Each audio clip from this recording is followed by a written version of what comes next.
Rabbi Shlomo Katz, you're the rabbi of a community in Efrat.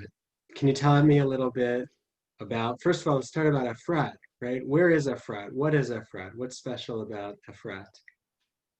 Efrat is approximately, I would say 15 minutes, 12 to 15 minutes south of Jerusalem, about 3 minutes south of Beit Lechem. And it is a gorgeous, wonderful, beautiful, thriving place. It used to be more of a yeshuv, which is kind of like a town, but it's growing, and it's grown tremendously the last few years. And we're approximately, I think, 15,000 residents now. Wow. It's mentioned, of course, in the book of Genesis as on the way to Beit Lechem and Okay. Bethlehem. Now, your community is very special, and there's a certain kind of energy that you're creating in your synagogue. Tell us a little bit about your synagogue and the families who pray with you. My dream has been the same from day one, is that the synagogue gives a feeling of when you walk in and you felt a little bit lost, you walk out found. When you walk in, you know there's someone that's waiting for you, even if you didn't have any plans with anybody there, but you get that sense that you're seen there, you're being heard there. So it's also a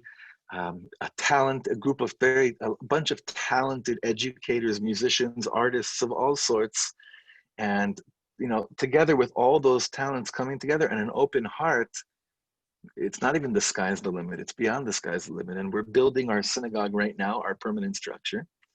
So it's very exciting times as well as very trying times. Yeah, yeah, it's very trying times right now. The economy is very uncertain. We're suffering still from the coronavirus, and you have a lot of young families. How has the economic downturn impacted the young families who pray in your synagogue?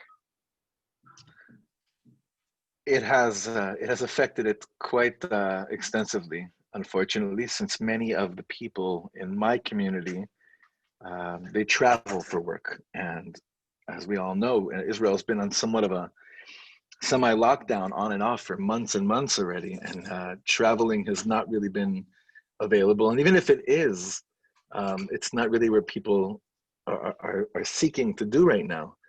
So it's hit many people that are in the world of traveling, many people that are in the world of arts, because culture-wise, everything here has been limited to, I believe it's 20 outdoors and 10 indoors, which kind of kills the whole, the industry of music and all forms of art, really. So it's hit home. It's hit home. Yeah, and so families who had, normal jobs, there's a new category, the new poor. Are you seeing that people are now turning to you who've never needed assistance before? Absolutely. For months already, for months. And they say that when you're a rabbi of a community, you get to see the ugliest parts of people and the most beautiful parts of people. And I will say that it's been a real privilege seeing people that have such a desire to help and that want to help. Financially, they're not able to assist like they used to. But to even find, spiritual help for people, people are trying to do whatever they can. But there's a definite need for what we say in Hebrew, tachlis. Actually, I don't even know if it's Hebrew or Yiddish. I think it's Hebrew. I know, yeah, tachlis, tachlit, which means like literally, literal help, which is, it boils down to basics, the basic needs that any family needs. Right.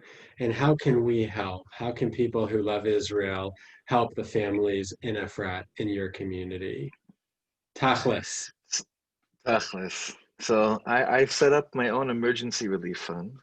That's a discretionary rabbi's fund, and we'll provide the link for you, right here, where all that money goes, and no one knows where it's coming from, and no one knows who it's going to, but aside from me. And that's one of the greatest ways of helping, according to our sages, is when it's discretionary, when no one knows. That's like one of the highest levels, the highest forms of charity. So that's how we set it up, and I take care of it like that.